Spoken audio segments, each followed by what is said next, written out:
Resistant starch wasn't discovered until 1982. Before that, we thought all starch could be digested by the digestive enzymes in our small intestine. Subsequent studies confirmed that there are indeed starches that resist digestion and end up in our large intestine, where they can then feed our good bacteria, just like fiber does. Resistant starch is found naturally in many common foods, including grains, vegetables, beans, seeds, and some nuts. But in small quantities, just a few percent of the total. There are a few ways, though, to get some of the rest of the starch to join the resistance. When regular starches are cooked and then cooled, some of the starch recrystallizes into resistant starch. For this reason, pasta salad can be healthier than hot pasta, and potato salad can be healthier than a baked potato.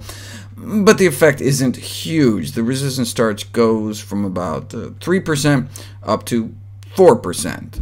The best source of resistant starch is therefore not from eating cold starches, but from eating beans, which start out at 4 or 5 and then just go up from there. Bengal gram is just another name for garbanzo beans or chickpeas. If you mix cooked black beans with a nice fresh fecal sample, there's so much fiber and resistant starch in those beans, the pH drops as good bacteria churn out beneficial short-chain fatty acids, which are associated with lower colon cancer risk, as I've talked about both indirectly and directly. The more of this poopy black bean mixture you smear on human colon cancer, the fewer cancer cells survive.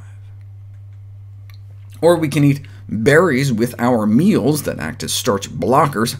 Raspberries, for example, completely inhibit the enzyme that we use to digest starch, leaving more for our friendly flora, so putting raspberry jam on one's toast, strawberries on one's cornflakes, or making blueberry pancakes may allow one's good bacteria to share in some of the breakfast bounty. Another way to feed our good bacteria is to eat intact grains, beans, nuts, and seeds.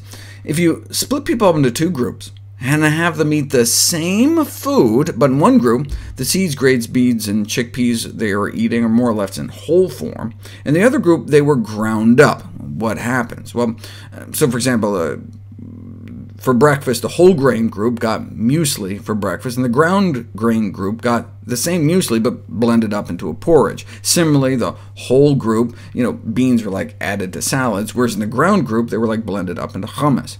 Note, both groups were eating whole grains, not refined, whole grains. They were eating whole foods. Just in the ground grain group, the whole grains, beans, and seeds were just made into flour or blended up. So, what happened? The whole grain diet doubled their stool size, more than the ground grain diet, even though they were eating the same food, the same amount of food. Why? Because there was so much more for our good bacteria to eat. Our bacteria grew so well, they appeared to bulk up the stool. Even though people chewed their food, large amounts of apparently whole seeds were recovered from stools. But on closer inspection, they weren't whole at all. Our bacteria were having a smorgasbord.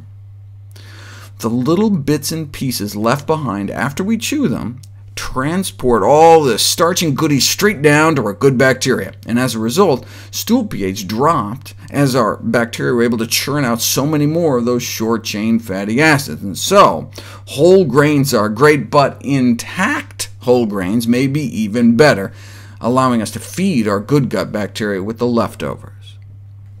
Once in our colon, starches have been found to have the same benefits as fiber, softening and bulking our stools, and reducing colon cancer risk by decreasing pH, increasing short-chain fatty acid production, reducing products of protein fermentation, also known as products of putrefaction, and decreasing secondary bile products. So, hey, if resistant starch is so great, why not just take resistant starch pills?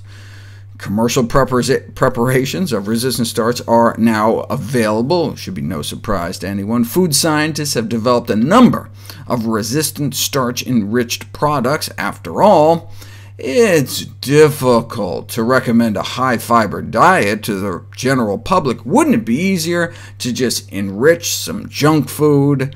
And indeed, now you can buy Pop-Tarts bragging that they contain resistant cornstarch. But just taking resistant starch supplements does not work. There have been 2 trials so far trying to prevent cancer in people with genetic disorders that put them at extremely high risk, as in virtually 100% chance of getting cancer, and resistant starch supplements didn't help. Same here. So we're either barking up the wrong tree, or the development of hereditary colon cancer is somehow different than regular colon cancer, or you can't emulate the effects of naturally occurring dietary fiber in plant-rich diets by just giving people some resistant starch supplement. For example, for resistant starch to work, it has to get all the way down to the end of the colon where most tumors form. But if the bacteria higher up eat it all, then it may not be protective. So we may have to also eat fiber to push it along. Thus, we either eat huge amounts of resistant starch, up near the levels in Africa, twice as much as was tried in the 2 cancer trials, or consume foods rich in both resistant starch and fiber. In other words, from a public health perspective, eating more of a variety of whole plant food rich in dietary fiber, including whole grains, vegetables, fruits, beans, is a preferable strategy for reducing cancer risk.